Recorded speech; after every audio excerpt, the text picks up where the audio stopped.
सिद्धि शिवाय नमस्तुभ्यम, हर हर महादेव।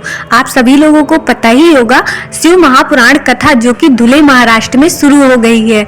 आज कथा का पहला दिन था। यह कथा 7 दिवसीय जो 24 जनवरी से 30 जनवरी तक चलेगी। इसे आप आस्था चैनल YouTube के माध्यम से दोपहर 1 बजे से 4 बजे तक सुन सकते हैं। अगर आप किसी कारणवश आज की कथा नहीं सुन पाए हैं तो मैं आपको इस छोटी सी वीडियो के माध्यम से कथा की पूरी जानकारी और कथा का सार समझाने का प्रयास करूंगी। अगर आपको वीडियो अच्छी लगे तो वीडियो को लाइक जरूर करिएगा।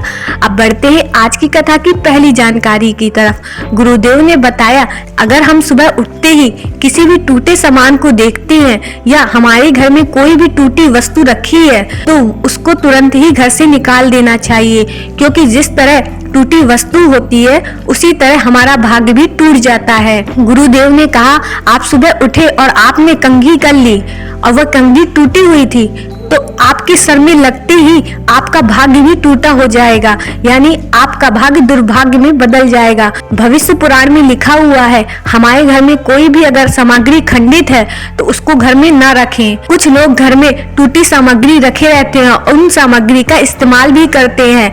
अगर आपके पास घर में है तो आप उसको निकाल दें।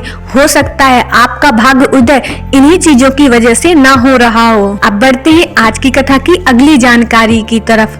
गुरुदेव ने बताया, अगर हमें प्रसाद के रूप में एक तुलसी का पत्र भी मिलता है तो यह हमारे भाग्य को चमकाता है।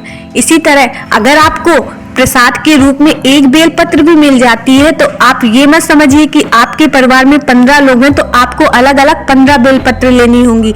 आप उसी एक बेलपत्र के 15 भाग कर लें और परिवार के प्रत्येक सदस्य को चाहे थोड़ी थोड़ी ही दें पर सबको खिलाएं, क्योंकि यह प्रसाद है। प्रसाद कभी खंडित नहीं होता है, आप उसके कितने भी टुकड़े हो। हाँ, भगवान शंकर को कोई भी खंडित वस्तु नहीं चढ़ानी चाहिए। बेलपत्र भी अगर आपकी थोड़ी सी भी खंडित है तो बिल्कुल भी न चढ़ाएं। अब बढ़ते हैं आज की कथा की अगली जानकारी की तरफ। जब हमें पंचामृत और चरणामृत दोनों मिलते हैं तो इन दोनों में अंतर क्या होता है?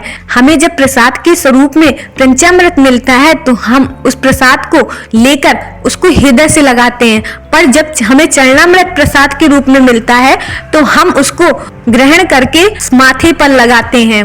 इसलिए हमेशा जब भी आपको पंचामृत मिले तो आप उसको अपने हृदय से लगाइए और जब भी आपको चरणामृत मिले तो आप उसको माथे पर लगाइए।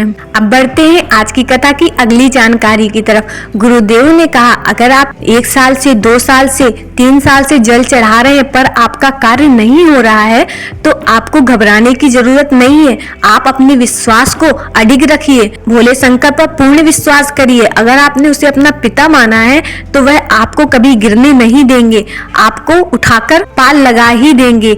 इसलिए अपने विश्वास को अडिग रखिए। हो सकता है आपकी फाइल बहुत मोटी है इसलिए थोड़ा समय लग रहा है, पर वो जब आपको देगा तो कुबेरों के भंडार भर देगा। उसके दरबार से कोई खाली हाथ नहीं जाता और महादेव तो कालों के भी काल हैं, इसलिए आपको घबराने की जरूरत नहीं। पूरे विश्वास और आस्था से उनकी आराधना करिए और अपनी बारी का इंतजार करिए। महादेव सबकी झोली भरते हैं, आपकी भी अवश्य भरेंगे। अगर आपको वीडियो में बताई गई जानकारी अच्छी लगी हो तो वीडियो को लाइक, चैनल को सब्सक्राइब और शेयर कर दें। हर हर महादेव।